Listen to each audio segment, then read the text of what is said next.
স্বাগত জানাচ্ছি দেশ সন্ধ্যায়। আপনাদের সাথে আছি আমি সুরভি তরণী। আজকে আমরা কথা বলবো ধর্ষণ ও হত্যা, মানবতা কোথায়, এবং এই বিষয়টি নিয়ে কথা বলার জন্য আজকে আমাদের সাথে স্টুডিওতে উপস্থিত আছেন অবসরপ্রাপ্ত মেজর ডক্টর নাসির উদ্দিন আহমেদ, নিরাপত্তা বিশ্লেষক।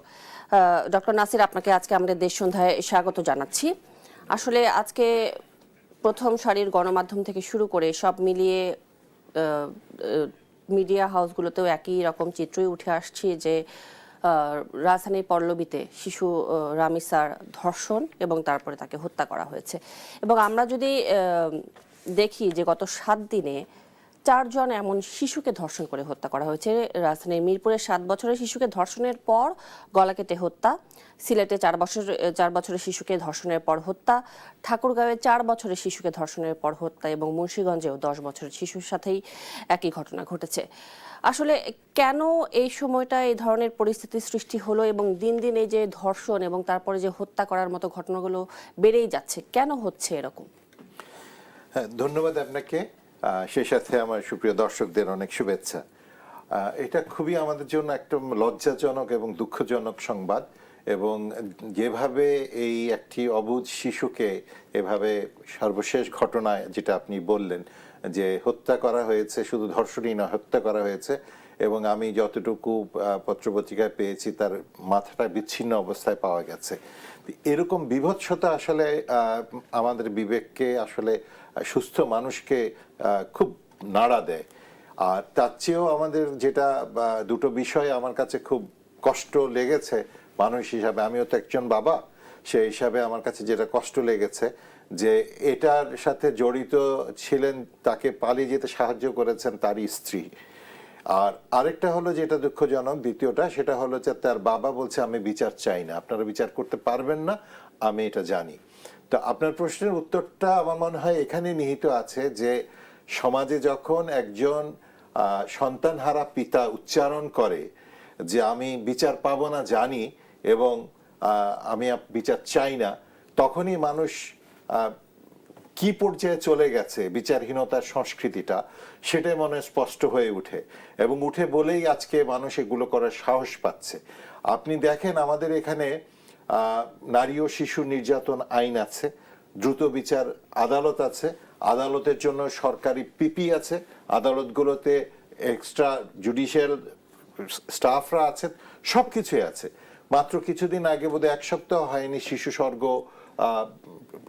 উদ্বোধন করতে গিয়েছিলেন আমাদের first lady doctor Zubaida Korail বস্তিতে, এবং আমরা প্রত্যাশা করেছিলাম যে শিশুদের ক্ষেত্রে একটা ভালো ধরনের একটা আমরা ফিডব্যাক পাবো।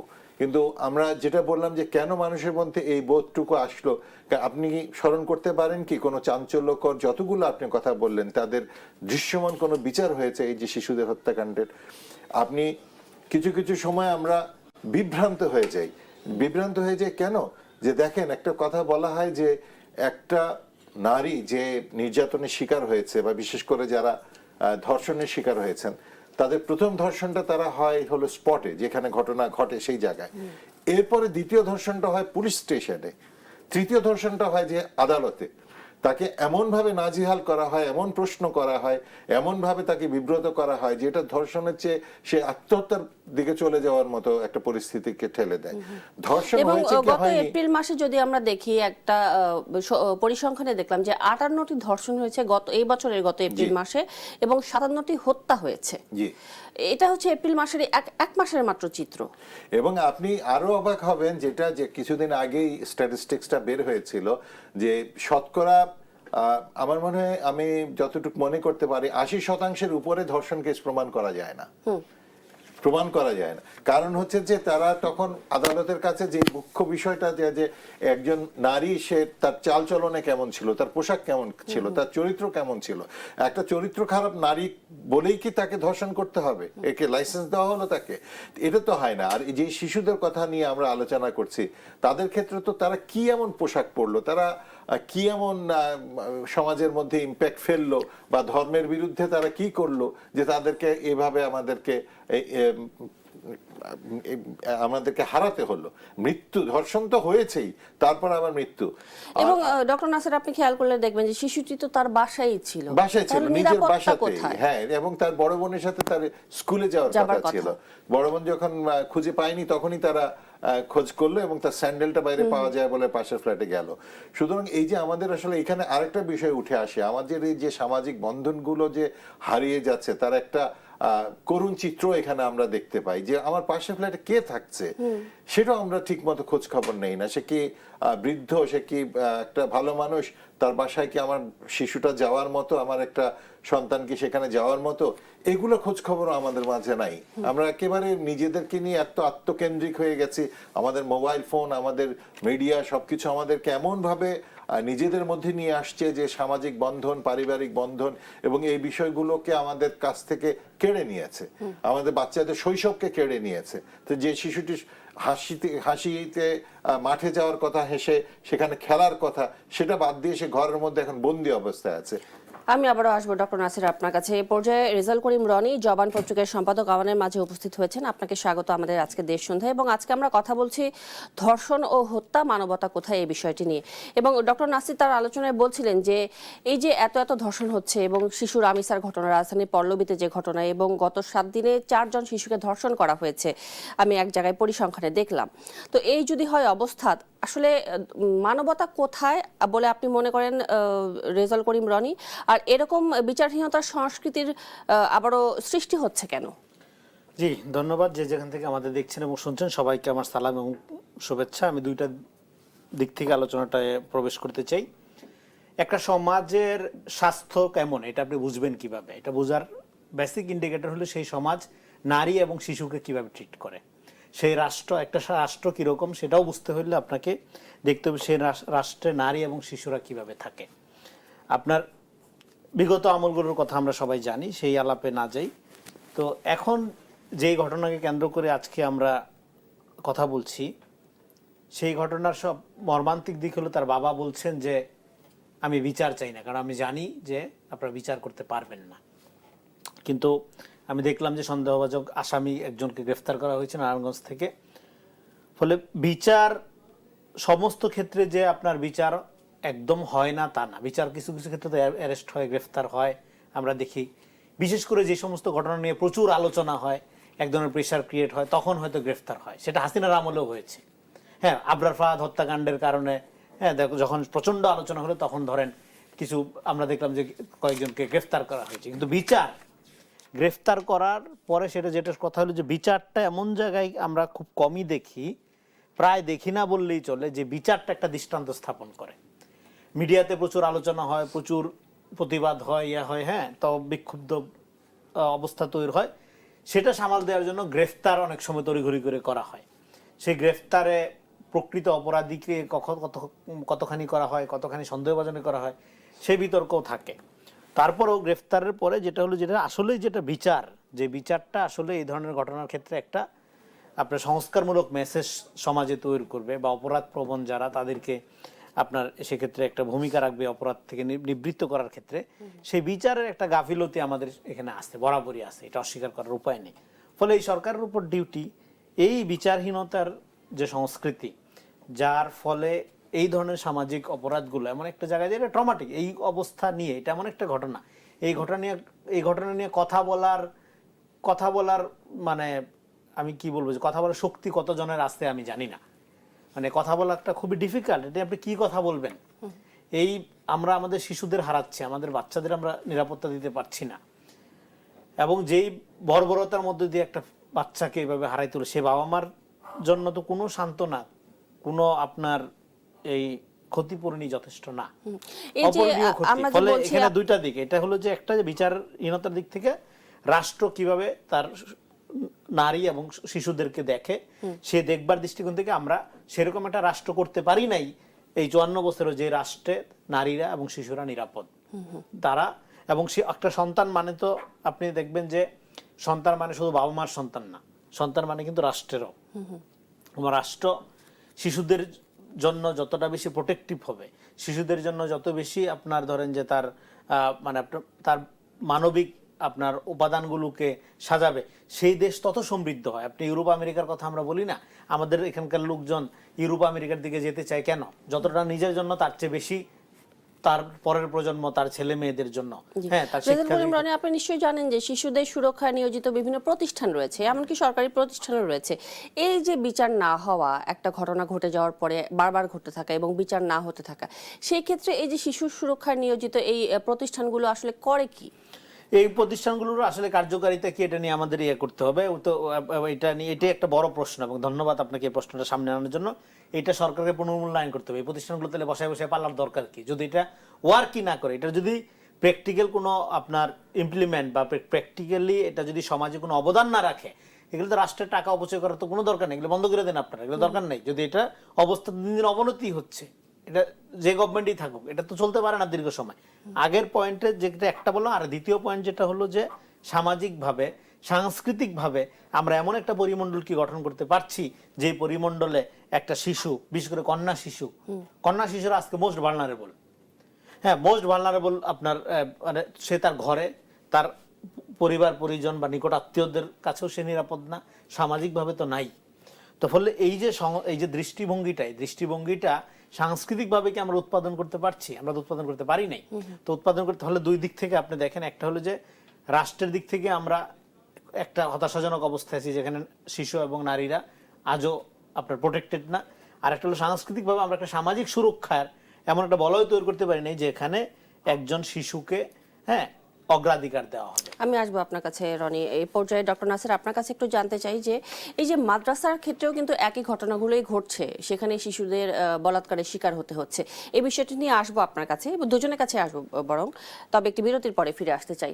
ডক্টর, স্বাগত জানাচ্ছি দেশ সন্ধ্যায়। আজকে আমরা কথা বলছি ধর্ষণ ও হত্যা, মানবতা কোথায়, এবং এই পর্যায়ে অবসরপ্রাপ্ত মেজর ডক্টর নাসির উদ্দিন আহমদ, আপনার কাছে জানতে চাই যে আমাদের দেশের মাদ্রাসাগুলোতেও প্রায় একই রকম ঘটনাই ঘটছে, ছেলে শিশুদের সাথে বলাৎকারের ঘটনা ঘটছে, এবং অনেক সময় দেখা যায় তারা কাউকে বলতে না পেরে তারা অনেক সময় সুইসাইডও করে, সুইসাইড অ্যাটেম্প নেয়। এই ঘটনাগুলো আসলে বন্ধ করার জন্য সরকারের কোন কোন জায়গা থেকে কাজ করা উচিত বলে আপনি মনে করেন? আবারও ধন্যবাদ আপনাকে। এটিও একটি চাঞ্চল্যকর ঘটনা গত 7 দিনের মধ্যে ঘটেছে। একটি শিশু যে 16 পারা কোরআন শরীফ মুখস্থ করেছিল, সেই বাচ্চাটিকে খুব নির্দয়ভাবে মারপিট করা হয়েছিল, এবং তারপরে শুধু যেসব জায়গাতে মারের কারণে তার কেটে গিয়েছিল সেখানে লবণ মরিচ পর্যন্ত দেওয়া হয়েছে, এবং সে যাতে চিৎকার করতে না পারে সেজন্য স্কচ টেপ লাগানো হতো। বিদেশ থেকে তার বাবার সাথে কথা বলার সময় তাকে গার্ড দিয়ে রাখা হতো যাতে সে নেগেটিভ কিছু না বলে। মানে আপন পরিবারের মধ্যে এভাবে সে নির্যাতনের শিকার হয়েছে। আর সেই সাথে সাথে মাদ্রাসাগুলোতে যে কি হচ্ছে তার তো কিছু ভিডিও আমরা দেখি, এবং এটা বলা যায় যে খুব অ্যালার্মিংলি এটা আমাদের নজরে আসছে। তো এটা ইদানিং হয়তো সোশ্যাল মিডিয়ার কারণে আমাদের নলেজে আছে, কিন্তু আমরা যে লাল সালু উপন্যাসের যে প্রেক্ষাপট সেটা যদি চিন্তা করি, সেটা কিন্তু অনেক আগের থেকে আমাদের মাদ্রাসাগুলোতে এটা হয়ে আসছিল। মানুষের মধ্যে আপনি এটা আমাদের স্বীকার করতেই হবে, সে ধর্মগুরু না সাধারণ মানুষ সেটা বড় কথা নয়, কিছু মানুষের মধ্যে কিছু বিকৃতি থাকে।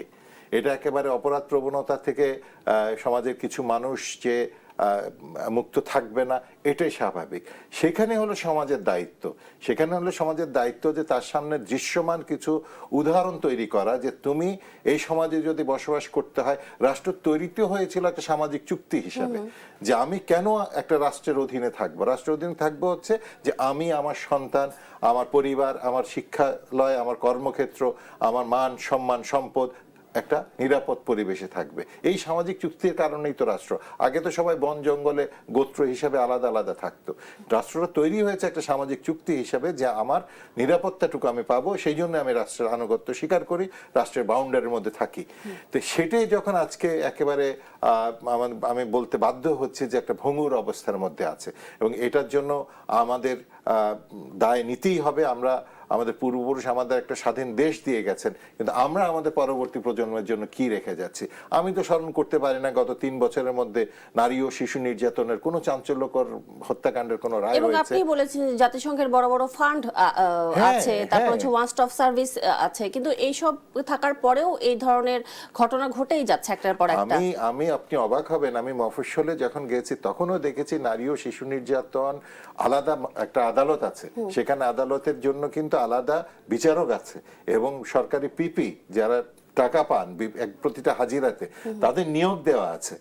পুলিশের জন্য যেটা বললেন যে জাতিসংঘ যথেষ্ট পরিমাণ টাকা খরচ করে আমাদের পুলিশ, বিশেষত মহিলা পুলিশ যারা আছেন তাদের জন্য প্রশিক্ষণের ব্যবস্থা করেছিল এবং তারা তাদেরকে সেখানে গড়ে তুলেছে যে কিভাবে একটা নারী, একটা শিশুর পরিচয় গোপন রেখে কিভাবে তাকে প্রোটেকশন দিতে হবে। কিন্তু ফলাফল হলো যেটা, যে এখনো আমি বললাম তো, এখনো আপনার সেই মেয়েটি কেন গিয়েছিল, সে কি কোনো লোভের বশবর্তী হয়ে গিয়েছিল কিনা, এইগুলো নিয়ে এখন আলোচনা হবে, চর্চা হবে। এবং ওই যেই প্রশ্নটা আসবে যে এটা প্রত্যক্ষদর্শী কি, প্রমাণ কি, এই মানুষটি যে হত্যা করেছে প্রমাণ কি। কারণ ওই তার স্ত্রী যে যার কথা বলা হচ্ছে সে তো বলেইছে মিডিয়ার মধ্যে যে আমি ঘুমের ওষুধ খেয়ে আমি ঘুমিয়েছিলাম, আমি জানি না। আর এই ছেলেটি যে সে তো স্পটেই ছিল না, তাকে ধরা হয়েছে বাইরের থেকে। সুতরাং এটাকে সেই পরিমাণ পুলিশি দক্ষতা এবং আইনজীবীদের সেই পরিমাণ বিচক্ষণতা দিয়েই প্রমাণ করতে হবে। বিচারক তো একদম ব্লাইন্ড, সে তো বিচার করবে হলো সাক্ষ্য প্রমাণের ভিত্তিতে, কিন্তু তাকে সেগুলো পরিষ্কার করে সামনে এনে দেওয়ার দায়িত্ব হলো আমাদের আইনজীবীদের এবং পুলিশের। সেখানে আমাদের মনে হয় একটা বিরাট ব্যর্থতা। তা না হলে আমাদের সমাজ এইভাবে হতে পারতো। আপনি তনু হত্যার কথা বলেন, আরো চাঞ্চল্যকর যে হত্যাকাণ্ডের কথা আমি একটু রেজাল্ট করিম রনি ওনার কাছ থেকে একটু শুনে নেই যে দেশের আইন শৃঙ্খলা পরিস্থিতি নিয়ে আসলে আপনি কি বলবেন। যে সম্প্রতি মনে হয় গতকালকে আমাদের বিরোধী দলীয় নেতা ডক্টর শফিকুর রহমান বলেছেন যে আইন শৃঙ্খলা পরিস্থিতি খারাপ হলেও সরকার তা স্বীকার করে না। আসলে কি বলবেন? দেখেন, এখানে যে জিনিসগুলো মানুষ ভুক্তভোগী, মিডিয়াতে খবর হচ্ছে, তাতে সরকারের স্বীকার অস্বীকার করার তেমন কিছু আসে যায় না। এটা তো অস্বীকার করার ব্যাপার না, কারণ এটা তো প্রকাশ্যে দেখা যাচ্ছে অবস্থা কি। আইন শৃঙ্খলার এমনি রাষ্ট্রীয় দিক থেকে যদি বলেন, সেই আগের যে অবস্থা ছিল 18 মাসের, তার চেয়ে একটা স্থিতিশীল অবস্থা। কিন্তু জননিরাপত্তা এবং এই যে সমাজ, এই যে সামাজিক ক্রাইম যেগুলো নিয়ে আমরা কথা বলছি, এই সামাজিক ক্রাইমগুলোর সাথে ঠিক রাষ্ট্রীয় আইন শৃঙ্খলা অবস্থার অবনতির ব্যাপারটাকে গুলো একসাথে আলোচনা করে। দুই ইস্যু। হ্যাঁ, একটা হলো যে পলিটিক্যাল ভায়োলেন্স, সামাজিক অস্থিরতা, মব, এগুলো একটা, আর একটা হলো যে সোশ্যাল ক্রাইম। তো দুই জিনিস। সোশ্যাল ক্রাইমগুলো দূর করার ক্ষেত্রে ধরেন আপনার পৃথিবীর অনেক উন্নত দেশেও আপনি দেখবেন যে আমাদের বাংলাদেশে 2 জন শিক্ষার্থীকে কিভাবে হত্যা করা হলো। হ্যাঁ, তাদের পাশের রুমমেট হত্যা করেছে। এই ঘটনাগুলো আপনার অনেক উন্নত দেশেও ঘটে। মাঝে মাঝে দেখবেন যে বন্দুক দিয়ে গুলি করে হত্যা করে ফেলে। তো সেগুলোর ক্ষেত্রে বিচার প্রোটেকশন থাকার পরে এই ঘটনাগুলো ঘটে। তো এটা পৃথিবীর সব দেশে কম বেশি ঘটে। তো ঘটে মানে এটা জাস্টিফাইড, এই কথা আমি বলছি না, কিন্তু আমি বলছি এর মানে আপনি কি এটা বলবেন যে সেই দেশের আইন শৃঙ্খলার অবস্থা খুব খারাপ? আইন শৃঙ্খলার অবস্থা খারাপ না আসলে। হ্যাঁ, কিন্তু অনেক টাইট আইন শৃঙ্খলা অবস্থার পরেও এই ঘটনাগুলো ঠেকানো যায়। আইন শৃঙ্খলা বাহিনীর পোশাক পরিবর্তন করছে, আইন শৃঙ্খলা বাহিনীর নাম পরিবর্তন করছে। না, ইস্যু তাহলে দুইটা। একটা হলো যে সামাজিক অস্থিরতা, আর একটা হলো রাষ্ট্রীয় আইন শৃঙ্খলার অবস্থা। রাষ্ট্রীয় আইন শৃঙ্খলার অবস্থার উন্নতি হয়েছে আগের তুলনায়, বিগত 18 মাসের তুলনায়, কোনো সন্দেহ নাই। কিন্তু সামাজিকভাবে যে ধরনের জননিরাপত্তার যে ইস্যুগুলো, তারপরে ধরেন এই যে ক্রাইমগুলো, এই ক্রাইমগুলোর ক্ষেত্রে তো কোনো পরিবর্তন হয়নি, কোনো উন্নতি হয়নি। সেই ক্রাইমগুলোর পরিবর্তনের উন্নতির জন্য শুধুমাত্র আইন শৃঙ্খলা রক্ষার আপনার উন্নতি দেওয়া হবে না। এটার জন্য আপনার সাংস্কৃতিক এবং সামাজিক সুরক্ষা যেটা, সেই জায়গায় আমাদের কাজ করতে হবে। সেই জায়গায় কাজ করার পরও ভাই যেটা বললেন যে কিছু মানুষের মধ্যে এই ধরনের পারভার্ট আচরণ থাকে, হ্যাঁ, এটা যত কমায় আনা যায়, যত এটা রিডিউস করা যায়, যত আপনার বিচারের আওতায় আনা যায় অপরাধীকে, তত এটা কমতে থাকবে। এবং সামাজিক, নৈতিক, হ্যাঁ, এবং আপনার একটা রাষ্ট্রীয় আইন শৃঙ্খলা রক্ষাকারী বাহিনী এবং আইন আদালতের স্বচ্ছতা, সবকিছু মিলে একটা সমন্বিত অ্যাকশনের মধ্যে দিয়ে অবস্থার উন্নতি আমরা আশা করতে পারি। বিচ্ছিন্নভাবে যদি আপনি দেখেন তাহলে এটার কোনো অগ্রগতির কোনো সম্ভাবনা নাই। জি, এবং বিচার নিশ্চিত করতে হবে। বিচার নিশ্চিত করা সবার আগে। জি, শুধু যে আমাদের সরকারি বাহিনী ফান্ড পাচ্ছে তা না, বিভিন্ন এনজিও কিন্তু নারী এবং শিশু রক্ষার নামে বিভিন্ন দেশ থেকে ফান্ড নিয়ে আসে।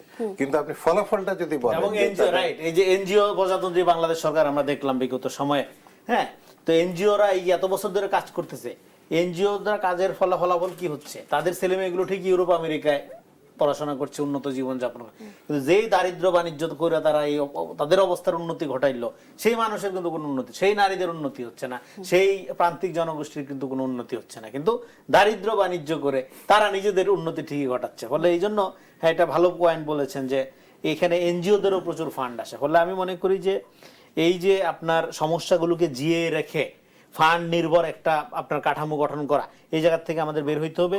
রিয়েলি জনগণের রাষ্ট্র কায়েম করার মধ্য দিয়ে একটা গণতান্ত্রিক রাষ্ট্রে নারী, শিশু থেকে শুরু করে আপনার মাইনরিটি কমিউনিটি এবং আপনার ভিন্ন ধর্মের, ভিন্ন সংস্কৃতির, ভিন্ন জাতিসত্তার যারা আছেন তাদের প্রত্যেকের এই যে নাগরিক মর্যাদা এবং মানবিক মর্যাদাবোধ, এটাকে প্রোটেক্ট করা রাষ্ট্রের এক নম্বর দায়িত্ব।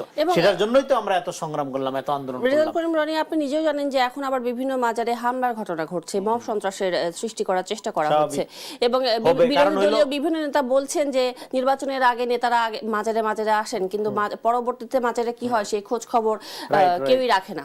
হবে কারণ হলো কেন হচ্ছে, এই যে একটা সেকুলার রাইট উইং এর রাজনীতি আপনি উস্কাইলেন, এটার রেজাল্ট আছে না, কনসিকুয়েন্স আছে না।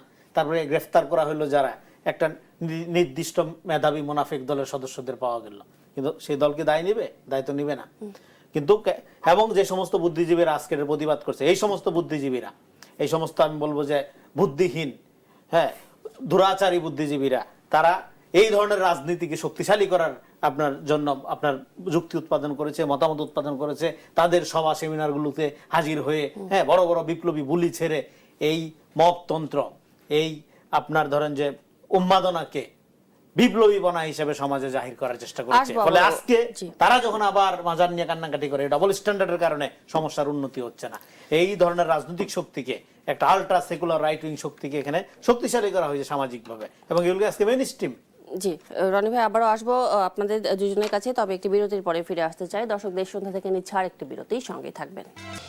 আবারও স্বাগত জানাচ্ছি দেশ সন্ধ্যায়। আজকে আমরা দেশ সন্ধ্যায় কথা বলছি ধর্ষণ ও হত্যা, মানবতা কোথায়। এই পর্যায়ে রেজাউল করিম রনি, আপনার কাছে জানতে চাই যে রামিসার হত্যার ঘটনায় একজনকে অলরেডি সন্দেহভাজন হিসেবে গ্রেপ্তার করা হয়েছে, এবং এনসিপি বলছে যে 90 দিনের মধ্যে বিচার কার্যকর তারা দেখতে চায়, এবং আপনি কি মনে করেন যে সরকার এই চ্যালেঞ্জটা গ্রহণ করে উদাহরণ সৃষ্টি করবে কিনা?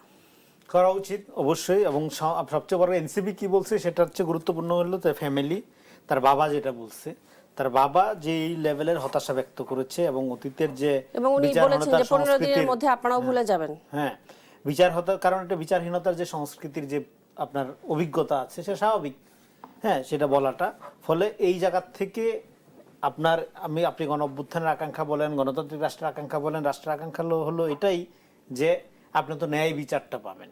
তার ফ্যামিলির যে অপূরণীয় ক্ষতি পরিবারের হয়েছে, হ্যাঁ, এনসিপি বিরোধী দল সমস্ত কিছু তারা রাজনীতি করার চেষ্টা করবে, সেটা স্বাভাবিক, তারা তাদের পজিশন নিশ্চয়ই বক্তব্য দিবে, সেটা তারা অসুবিধা নাই। কিন্তু মূলত যেটা হলো যে এইগুলোর বিচারটা এমন লেভেলে হইতে হবে এবং এত দ্রুততার সহিত এবং স্বচ্ছতার সহিত হইতে হবে যাতে করে দৃষ্টান্ত স্থাপন হয়। এবং আমরা যে এতক্ষণ যে আলোচনা করলাম যে এগুলো শুধুমাত্র আপনার আইন শৃঙ্খলা রক্ষাকারী বাহিনীর কাজ না, এগুলো পুরাটা একটা সমন্বিত, হ্যাঁ, কার্যক্রমের ব্যাপার।